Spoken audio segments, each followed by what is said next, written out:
മുസ്ലിം സ്ത്രീകളെ പുറത്തിറക്കരുത്, അവരുടെ സ്ഥാനം വീട്ടിനകത്താണ്.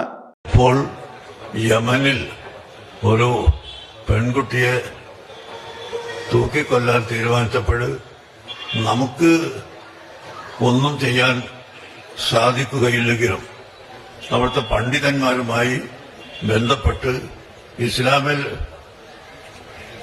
കൊല്ലുന്നതിന് പകരം ദിയത്ത് കവത് എന്നൊക്കെ അറബിയിൽ പറയുന്ന ചില പ്രായച്ചിത്തം ഉണ്ട്. അത് ചെയ്താൽ വിട്ടുകൊടുക്കാൻ കുടുംബങ്ങൾക്ക് അധികാരമുണ്ട് എന്ന് ഇസ്ലാം മതം നിർദ്ദേശിക്കുന്നു. പ്രായപൂർത്തിയാവുമ്പോൾ തന്നെ സ്ത്രീകളെ കെട്ടിച്ചു വിടണം.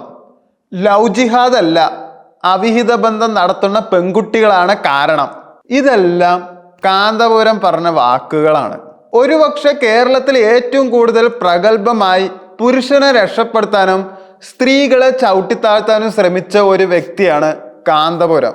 ഈ കാര്യം ഞങ്ങൾ അവിടെയുള്ള ആളുകളെ ബന്ധപ്പെട്ട് ജഡ്ജിമാരോടും കുടുംബങ്ങളോടും സംസാരിക്കുകയും അതിന്റെ ചർച്ച ഇപ്പോഴും അവിടെ നടന്നുകൊണ്ടിരിക്കുകയുമാണ്.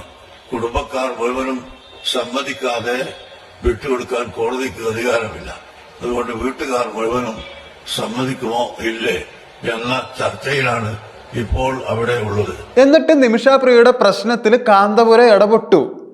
അവളുടെ അമ്മ കുരിശും വരച്ച് എൻ്റെ മകളെ രക്ഷിക്കണേ എന്ന് കരഞ്ഞു പറഞ്ഞപ്പോ ഇവിടെ സഹായിക്കാൻ ഒരേ ഒരാൾ മാത്രമേ ഉണ്ടായിരുന്നുള്ളൂ, അത് കാന്തപുരമാണ്. ഇന്നലെ അഖിൽമാരാർ ഒരു പോസ്റ്റ് ഇട്ടുണ്ടായിരുന്നു, ഒരു ഹിന്ദു പെൺകുട്ടിക്ക് വേണ്ടിയിട്ട് ഒരു മുസ്ലിം ഇറങ്ങി എന്ന് പറഞ്ഞിട്ട്. ശരിക്കും പറഞ്ഞാൽ അഖിൽമാരാരോട് ഒരു പുച്ഛമാണ് തോന്നിയത്. കാരണം നിമിഷാപ്രിയ ഹിന്ദു അല്ല, അവളൊരു ക്രിസ്ത്യാനിയാണ്. ഒന്ന് ഓർക്കണേ, നിമിഷാപ്രിയ ഒരു ക്രിസ്ത്യാനിയാണ്. എന്തുകൊണ്ട് കാന്തപുരത്തെ പോലെ ഒരാള് ക്രിസ്ത്യാനിയെ സപ്പോർട്ട് ചെയ്യണു? എൻ്റെ ഓർമ്മ ശരിയാണെങ്കിൽ ഈ വിഷയത്തിൽ ആദ്യം ഇടപെട്ട് ശരിക്കും പറഞ്ഞാൽ ഉമ്മൻചാണ്ടിയാണ്.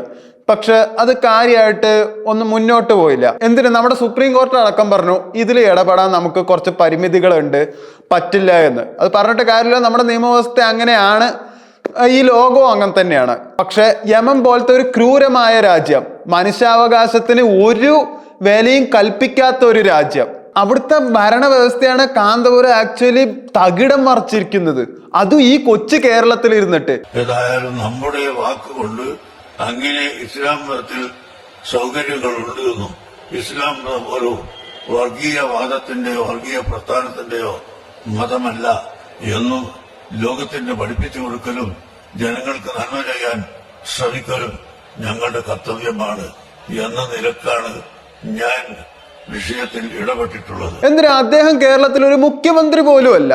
എന്നിട്ട് യമൻ പോലത്തെ ഒരു രാജ്യത്തെ ഭരണകൂടത്തെ, അവിടുത്തെ നിയമത്തെ നിർത്തി വെക്കാൻ അദ്ദേഹത്തിന് കഴിഞ്ഞിട്ടുണ്ടെങ്കിൽ അദ്ദേഹത്തിന്റെ അധികാരത്തിന്റെ പവർ ഒന്ന് ആലോചിച്ച് നോക്കൂ. അദ്ദേഹം ഇതിനു മുമ്പ് സ്ത്രീകളെ പറ്റിയിട്ട് കുറെ മോശമായിട്ടുള്ള കാര്യങ്ങളൊക്കെ പറഞ്ഞിട്ടുണ്ടാവും. അത് എന്ത് ഇൻഡ്യൂഷനിലാണെന്നൊന്നും നമുക്കറിയില്ല. പക്ഷെ അദ്ദേഹം പറഞ്ഞ തെറ്റാണ് എന്ന് പറഞ്ഞിട്ട് ഇവിടെ കുറെ ജനങ്ങൾ പ്രക്ഷോഭങ്ങളൊക്കെ ഉണ്ടാക്കിയിട്ടുണ്ട്. വെറുതെ സോഷ്യൽ മീഡിയയിൽ പ്രക്ഷോഭങ്ങൾ മാത്രമേ ഉണ്ടായിട്ടുള്ളൂ. പക്ഷെ ഒരു പ്രശ്നം വന്നപ്പോൾ ഇവിടെ എല്ലാവരും പ്രക്ഷോഭം മാത്രമേ നടക്കുള്ളൂ. അതിനുവേണ്ടി ചെയ്യാൻ ആർക്കും ഒന്നും കഴിയണില്ല, ആരും ഒന്നും ചെയ്യുന്നില്ല.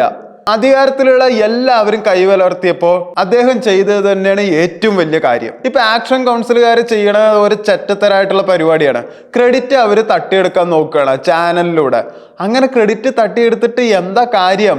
നിങ്ങൾ അതിപ്പോ ചെയ്യണ്ടെങ്കിൽ ഏറ്റവും വലിയ നാണം കെട്ട ഒരു പരിപാടി തന്നെയാണ്. യമൻ എന്ന് പറയുമ്പോൾ തന്നെ നമ്മൾ കേൾക്കുന്നത് അവിടുത്തെ സദാചാരവാദികളെ സ്ത്രീകളെ അടിമപ്പെടുത്തുന്നതും കൈ കെട്ടിയിട്ടും കയറ് കെട്ടിയിട്ടും കല്ലെറിഞ്ഞിട്ട് കൊല്ലുന്നതും ലൈംഗിക ബന്ധത്തിന് മാത്രം ഉപയോഗിക്കുന്ന കാര്യങ്ങളും ഇങ്ങനെയൊക്കെ ആയിട്ടാണ് യമനെ നമ്മൾ കാണുന്നതും കേൾക്കുന്നതും. അവിടുത്തെ കഥകളൊക്കെ അങ്ങനെയാണ്. അത് കാന്തപുരം കേറി അങ്ങോട്ട് മാറ്റിമറിച്ചു. 3 കോടി രൂപ നീതിപൂർവമായ ഇടപെടല്, മുസ്ലിം ധർമ്മത്തിന്റെ പേര് എടുത്തു പറഞ്ഞുകൊണ്ട്. നിമിഷപ്രിയ ഒരു ക്രിസ്ത്യാനിയാണ് എന്നതും കൂടി മറന്നില്ല.